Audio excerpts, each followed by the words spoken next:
Hello there and welcome to another episode of World of Tanks with Ungainly Titan. First off, I want to just make an announcement to the effect that a cousin of mine has died and my mother is rather ill at the moment, so I may not be able to keep up the schedule that I normally keep over the next couple of days. I may finish up missing a day, or I might just upload a video without any commentary, depending on how things go. So I hope you'll bear with me for this period of time while this is going on, and normal service should resume as soon as I can manage it. This video has been sitting on my hard drive for over a year. It is, as far as I can make out, older than any of the uploaded videos I've got. And I'd kind of forgotten about it. Now, video quality is a bit iffy, at the start especially, because I was still learning how to use capture and I was having issues with the capture card and the hardware that I was using. I was attempting initially to save to an external USB drive on a laptop, and I don't think I was using a USB 2 drive or a USB 2 port, which is also a problem, and I was using the Roxio HD Pro, which is a bit pernickety, I think, and the hardware I have, I think, is just barely about capable of managing video capture. However, I thought the game was worth sharing, and I hope you enjoy it. And anyway, so yeah, this is a game I came across. I've been working on going back over old games that I'd archived from when I started recording. I was recording multiple gameplay on sessions. I was recording by session rather than recording by game, and it's if you're actually going to do YouTube videos, you're better off recording by game rather than by session, because then you finish up with multiple games, good and bad, in the one file, and you don't know where they are. You don't know where the good games are. So you're better off, for a game like World of Tanks, recording by game rather than recording by session.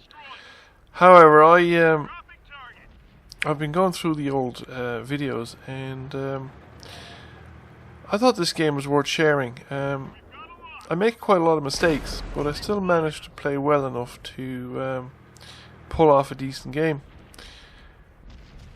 And quite a lot of the mistakes were common to me at this point in time. One of them you'll notice is my overuse of auto-aim and snapshot. Snapping off a shot when I should actually have taken my time and shoot the target properly, and also not prioritizing my targets. I really should have shot that panther with that first shot rather than when I came out there. I would probably have gone through even on a snapshot, and then I'd have gotten the second shot and finished him and taken the gun out of the game early in the game. So I've alternating my attention between the edge of the central knoll here in mines and the tanks that are coming into the center. The enemy are now starting to push the center ridgeline here in mines, which they weren't doing earlier on, and in fact we're defending it with quite a few tanks at this point in time. So I managed to get a couple of hits in, and there's a Tiger P in the middle of the field, and I dropped that shot well short, take it a little too hurriedly. And now he's behind a rock, and I have very little tank to shoot at except Commander's Cupola. And maybe the turret cheeks, although I didn't know about shooting turret cheeks at the time. So like I said, this is I think one of the oldest games that I've recorded. So I've learned a thing or two since, but I knew to shoot the commander's hatches, but at this range it's kind of problematic, and the Tiger P driver isn't making it easy for me. And the fact that it's feasible at all is really a thing with the British guns. Now he's bopped another shot off the side of the rocks there, and he just angled his tank that one in front of him. I was giving him a bit too much lead. That bounced because he's now angling the tank towards me. So I decided I'm not going to sit here and exchange fire at that kind of distance with a Tiger P that's angled, because I really didn't know enough about it to guarantee penetrations.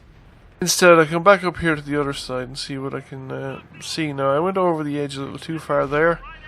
And I don't think that was deliberate. I think that might have been my internet acting up at the time. But I got a nice shot into the GW Panther, but I'm not going to hang around for a second shot from the Ferdinand,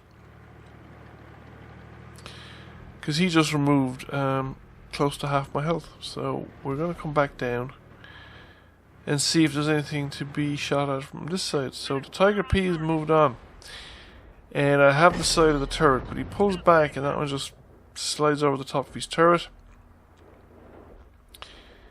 And now he's moving again, and we managed to get that one into the side of the turret, but now he's gone behind the rocks and I no longer have a line of sight. But he has spotted me. Despite the fact that we're tanks down though, we've managed to retain fairly close in numbers with the enemy tanks. Now I have another shot on the GW Panther, and just as I pull the trigger, the Ferdinand drives between me and him. And now I'm in trouble because there's a Tiger 2 coming up. I really thought it was a goner at this point. Tiger 2 was a tank that I had found great difficulty in handling.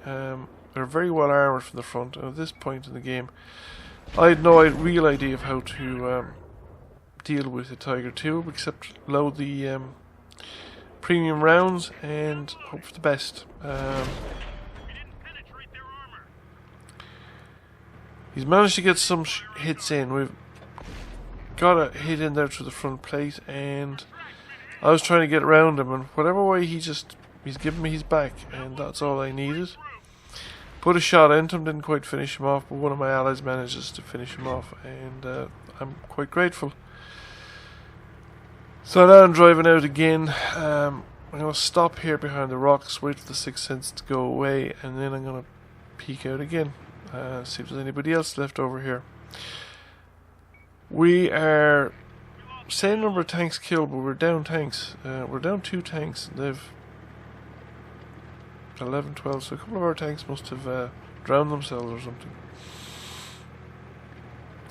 So the Tiger 2 is now defending against well, it was defending against 2 enemy tanks, but I think he's managed to get rid of the heavy, and I wasn't too sure what the tank destroyer was, but when I realised it was practically a full health Ferdinand, I decided that I didn't really want to stick my tank out in front of that. But I saw the medium coming up behind the Tiger 2, and I thought, right, well, if I can get around behind the medium,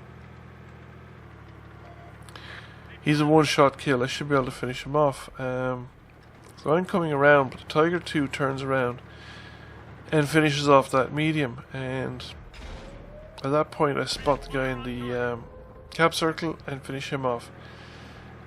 And the Ferdinand is coming up. We've lost contact with it, and I was turning around and then I spotted the Ferdinand.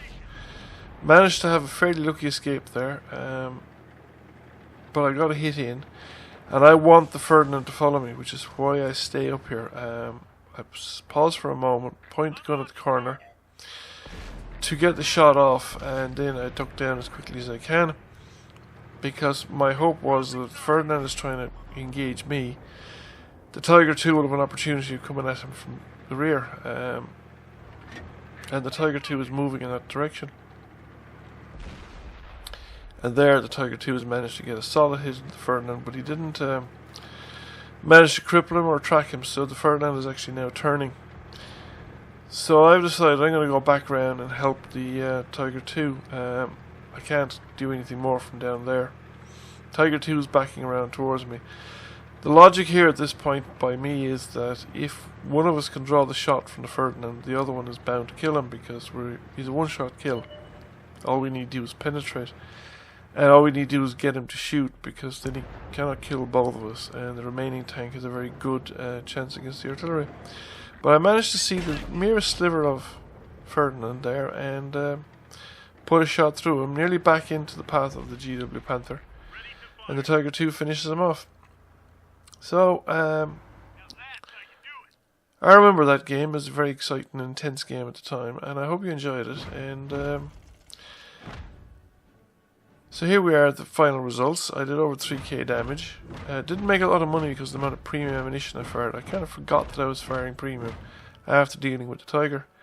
Came second by experience, and that tiger did very well. 1934 experience, 5 kills, and over 5k damage. That is pretty good going. So thank you for watching. I hope you enjoyed the video, and I'll catch you again soon.